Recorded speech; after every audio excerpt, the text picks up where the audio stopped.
At Method, we're a high-end visual effects boutique. I think if anybody was to describe Method, one of the first words would probably be photorealism. We're blessed and cursed with the fact that people come to us with really difficult jobs. There's a lot of projects where we're designing something that hasn't been done before, and we really commit to a project. That's why we are such big proponents of previs. It really helps us work out a lot of the potential problems that we might come into on set when we're in the visual effects portion of the job. Directors that we've done it with love it.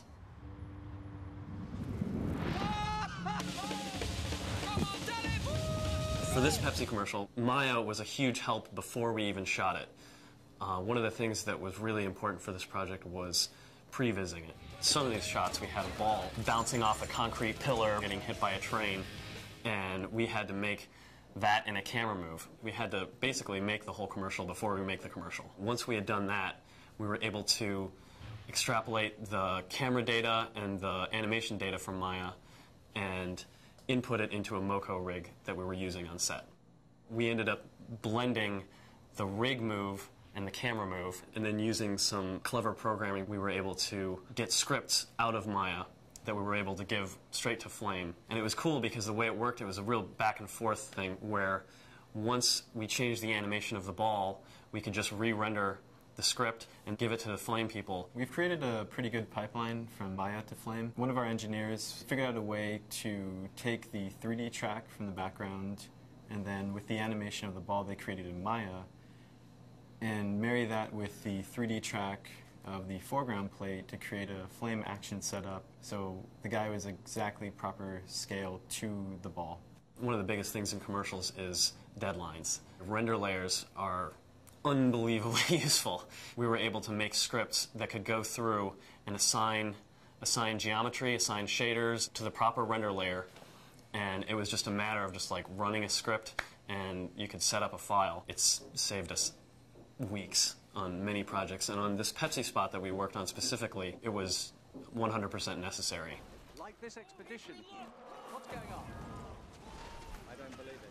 I don't believe it. Do you see that? Our approach for Nessie was to shoot as much as we could practically so that it was grounded in reality. The monster was rigged as a CG animated monster. We used Mental Ray for our monster render, which Maya's integration of Mental Ray has been very helpful. That's our core rendering solution. We were to add the CG Nessie in place of the big crane as if Nessie was grabbing the truck. It turned out that the shoot was a lot more complicated than we initially hoped. We ended up putting the car on a crane and just kind of shooting the car into the hill, but not out of the water. So then we were responsible for creating the CG car shooting out of the water. In the end, we had to piece a lot of different elements together with one camera move. We would have to model a CG truck, throw a CG truck out of the water, have it mid-air blend into a real truck, have it land and blend into a different truck. Since it was basically all one shot, our batch setup in Flame spanned a huge time span of 200, 300 frames.